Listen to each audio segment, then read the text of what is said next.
Welcome to Goblin Inc. I'm Ace of Spades, 25 billion in, and thousands of Inferion that I'm farming per hour. We're gonna cover everything you need to know, different weapons, different setups, bugs, everything I've learned and perfected about this build, the changes.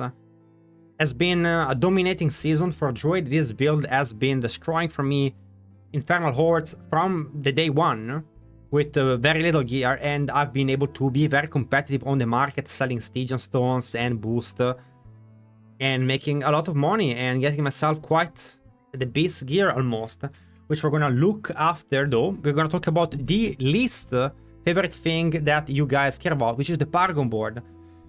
And normally I show the gameplay on the left because you guys always click away when I show the Paragon board, but because I care about it, we're gonna go full screen today and not talk about it anyway because I'm a nerd. So there's been a lot of upgrades to the Paragon board, and even things like the board was already very good with all the legendary nodes, and I was able to still find ways to make it more efficient. I get 4 more HP nodes in, different changes in position and boards entering in different places. First board, nothing has changed, we're still running Spirit.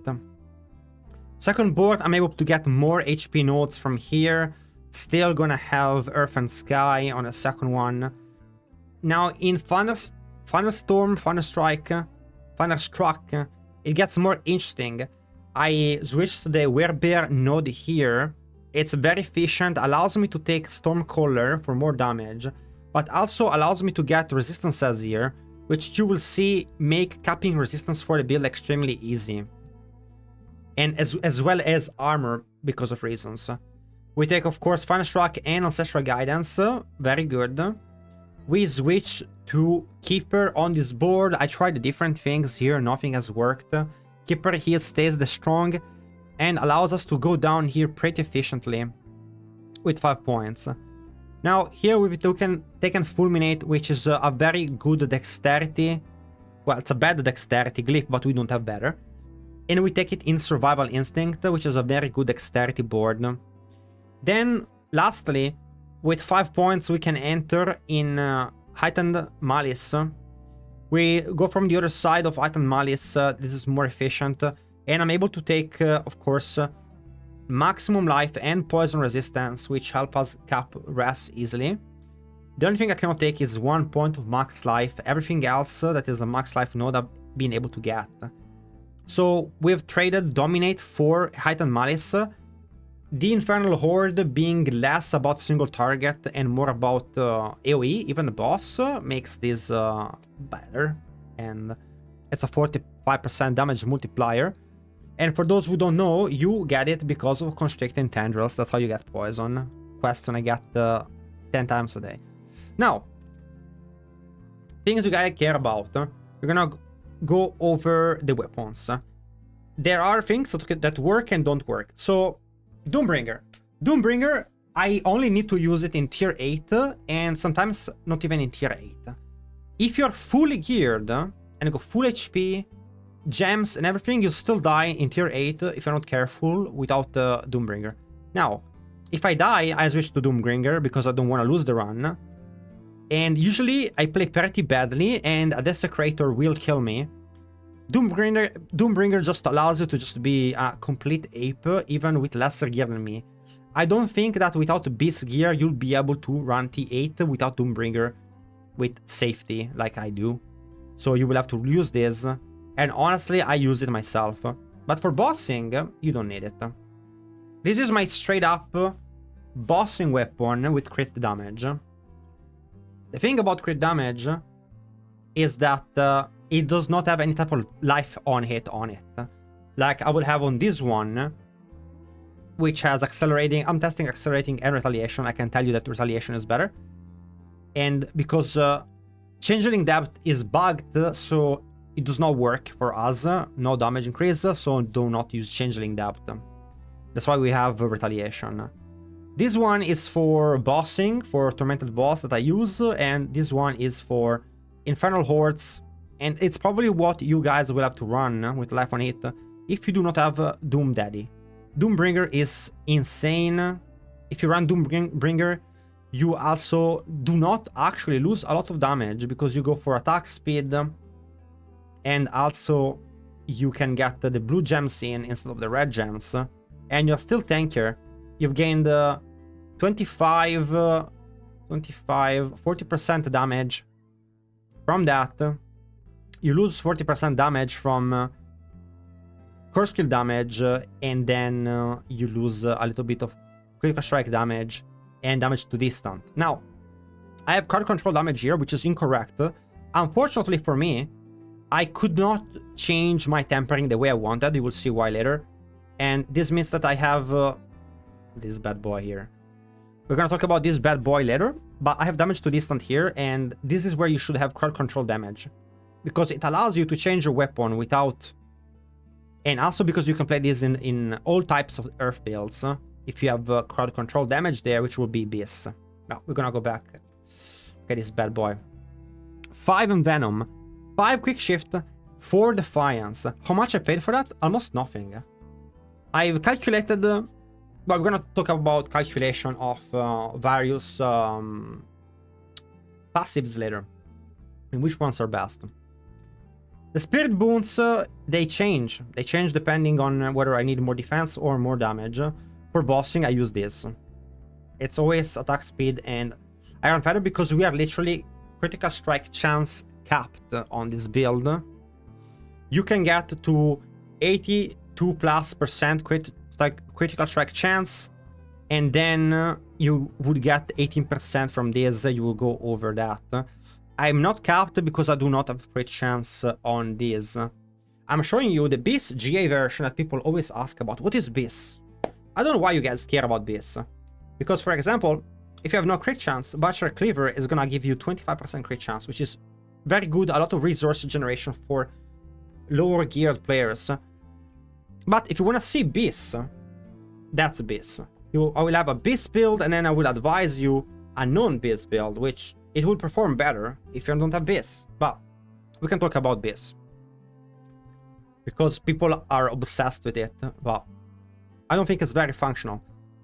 Now, skills, let's talk about Claw. People are like, why are you running Claw? Try to play without Claw. Then you tell me if you like it. Sometimes you're gonna run out of resources because you use Landslide on an empty land. I do. I don't look at the map. Actually, if you aim, it's fine. But I like to have Claw in case I run out of resources. Also allows me to keep up certain buff during bosses, if the bosses are long. Mostly on pits. And on pits, honestly, you don't need it. You could run the Wolf and it would be better. 25 ranks to Lightning Storm. Yeah, that's kind of weird, I know. We're gonna see how we achieve that later. And this works. Raging Lightning Storm has been fixed. It does add an extra lightning even to the Nature's Fury proc. Ava tested it for me. I asked him if it did, and he said yes. He showed me proof, and I played while he tested. Sweet guy, because then allows, you know, people to play while he's testing stuff for us on the back end. Landslide, enhanced Landslide. We do not need to increase our damage, and this pillar does not work. The Raging Landslide does not add a pillar to the Earthbreaker circle, and because it's outside of that, it's not gonna proc more Lightning Storm, as it doesn't fit into the hole. Earthen Bulwark, and we get Unstoppable. It's how we get Unstoppable. We keep spamming this by casting Cyclone Armor. We cast Cyclone Armor, which activates Nature's Fury, which casts Bulwark. And generally speaking, I only press Bulwark when I'm CC'd. Generally, unless I think I'm safe and I'm not, for some reason I don't have a Bulwark up. I like to have always Bulwark buff up because it gives me damage reduction from Thibault's Will, which is an addition to this version of the build. Blood Owl with attack speed. Attack speed double dips, so it's very important. First of all, you're gonna cast Landslide faster, so then you get more Lightning Storms. But the more attack speed you have, the more lightnings pop out of the Nature's Fury. So it will double dip. The more attack speed you have, the better it is. Twice. And a ready attack speed is an OP stat. Vigilance, OP, and we do not run Ancestor Fortitude because we cap res anyway. I'm completely res capped. I even have an armor gem here, and I'm res capped because of the changes to the Paragon board. Hope you guys like that. As you can see, I actually do not have ranks to Cyclone armor. That's due to the fact that I'm running now for the Beast version defensive skills on the chest, which allows you to not put a point there and get 5% more damage from talents. That's very sweet. We're taking, of course, Nature's Reach for damage. We are taking Elemental Exposure for the vulnerability. 2 points in Crushing Earth. We take 12% HP from Mending. You take Stone Guard and 1 point in Safeguard for the Fortify. We do not take Wild Impulses. It is 4% damage per point because it costs 1% to get there. If you want to take that, you can take points out of Defensive Posture. But I personally find it not necessary. It's 4% damage for 3% defense. It increases the cost of your skills. If you want to see bigger numbers, that's fine. I'm already hitting for over 200 millions with my Lightning Storm. So, sometimes, not all the time, if all the buffs are up, but pretty big. This self-explanatory. Petrify. 11 ranks of defensive posture. The higher it goes, the more beneficial it is. In this case, there is 66% of the damage that we take. Now, whenever you remove a portion of that 66%, it's a smaller pool of damage, and you still remove 3%, which means that now you keep getting less and more beneficial from ranks to ranks. So this is gonna be already about... it's actually, since it's 33%, this is 33% more efficient. It's already a third extra. So it's already pretty much 4% damage reduction per point, which is the same as you would get for Wild Impulses. And because I'm running with damage on my main hand instead of Doombringer as much as I can till I die once, if I do, then I run defensive. Any defense less, I cannot run tier 8 safely. And you will see I'm stupidly geared. We have Quick Shift and we have Heightened Senses. Quick Shift is 8, Heightened Senses 7, Defiance, Natural Disaster, and Resonance, if you were to ask, does not work with the procs, and that's really bad. It should work. It's kind of designed for it, and it doesn't. That's kind of meh. Now, talk about gear. I have 52k HP right now. Doombringer, I can have 80k HP. So that's how tanky this is. If you have 52k HP, then you can probably run tier 8 without needing Doombringer. So you kind of know that. Kinda run it. In terms of destroying the content in tier 8, you completely melt the tier 8 Infernal Hordes. One of the best builds for points with Rogue first, maybe. And definitely they have more damage than us, but I think we are second. I think we do better than Sork, and we have definitely better single target damage than Sork, and it's not even close. Overall, it is a S tier class and build for the game. My Vasily Sprayer has to be reworked, but it is 3 GA, and I do not need the GA armor. That's why I didn't buy one. It would be more expensive. So as you can see, I'm armor capped. And I have the total armor on the chest. You could have max HP instead. And yes, if you have a GA Vasily with armor, then you could do that and have max life here. Petrify duration is very strong. Alternatively than that, you could have more CC for more stagger. And that would be acceptable to run that. We have a Beast of Unsung with 16 Lightning Storm. Very important to get GA on Lightning Storm ranks, because you get 2 ranks per masterwork, no matter what, no matter even if your item is the min rolled and not GA. Lightning Storm ranks on Unsung is 2 ranks per point, 16 ranks, 21 crit chance, almost max damage, 5 defiance, and 33% almost beasts. I have GA damage reduction while unstoppable T-bolts with 20% damage and 82 all stats. My boots, I was hoping to get beasts shape attack speed, shape-shifting GA, and max damage. I could run a max damage. I have one. I'm just selling them. I could, but I'm waiting to find a good one and buying it. I have the gold, if you have not seen. And this gives you cold resistance. Then you get lightning resistance from Thunderstruck, and you get poison from Heightened Malice, meaning you only need 2 gems. And then Skull. We have Dagger. We already talked about it. I have card control damage here and here. That's because I keep not rolling distant here, and I cannot move this. This is too strong. It's a perfect roll on a perfect amulet, which we're gonna talk later. But this will be the beast damage. It's crit damage, max life, willpower, and you would go with double GA on card control damage and 1 GA on crit damage. Or max life maybe would be better, honestly. In the totem, you can go damage to distant. GA is fine. Crit chance, if you're not crit chance capped, is better. Right now, if I crit chance cap, it would be 2% damage, so it's better for me if I do that. The Ring of the Starless Skies, you want triple attack speed because we are not attack speed capped. There is different brackets of attack speed, and we do not cap either. There is attack speed, anything called attack speed, and then there is anything called attack speed something different. Shape-shifting attack speed, earth attack speed, etc. And Blood Howl also is a different type of attack speed. We have the Earthbreaker. You want earth attack speed, important. You can get GA best. And Landslide, you want it as the spawning landslide, the aspect that you want it as high as possible, because that's your damage. That's where all your damage comes from. Ranks to landslide. Chance for landslide projectile to cast twice. They do not do anything for you.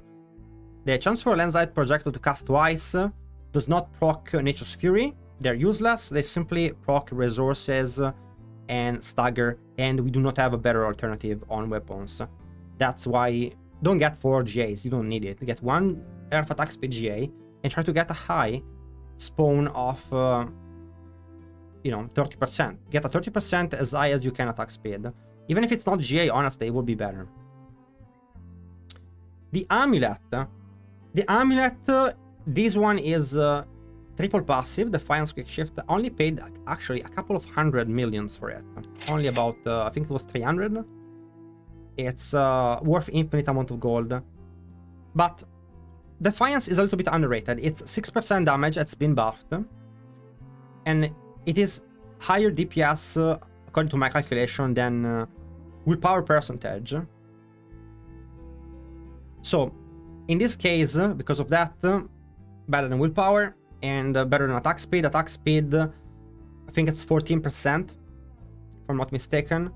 And that's less than the Defiance would be, 4 ranks. It's 6 damage percent each.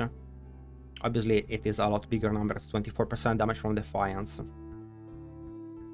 The attack speed, I do not calculate it double damage, even though it's double dipping, because we already go over 100% attack speed. When you go over 100% attack speed, the value diminishes because it's diluted among all the other attack speed, and we are way above 100 extra attack speed. So Defiance is definitely stronger. Of course, Envenom is your best damage passive, and you try to get 2 ranks on it, and then I try to get another one. I got Quick Shift, which is 8%, and that's 2% damage less, and that is acceptable, and we're gonna call that a day. That's pretty much for the gear. Very close to base, I will buy the Wild Heart, and then I'm gonna move on making a Cataclysm build, which I'm very excited about to min-max. Now that I've made a lot of gold thanks to this build, I'm able to buy and try all the other builds till the end of the season, which I should have done last time, but I instead switched too early at Windshear. So I'm rich as hell, and I'm gonna make a lot of builds. That's gonna be my new plan for the season, just get super rich so I can test all the builds and have fun and play the economy pretty much. And to do that, you need a strong build, and that's the strong build. That should be everything you need to know about this version of the build. Distant is king for Hell Hordes. Close damage could maybe be better for pits. I don't know, but pits kinda useless.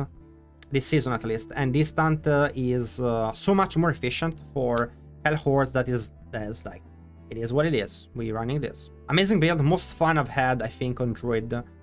Wow, what a build. Guys, thank you for watching. Hope you enjoyed the video, and see you on stream, I guess. And join the Discord, which is down below on if you need questions, whatever.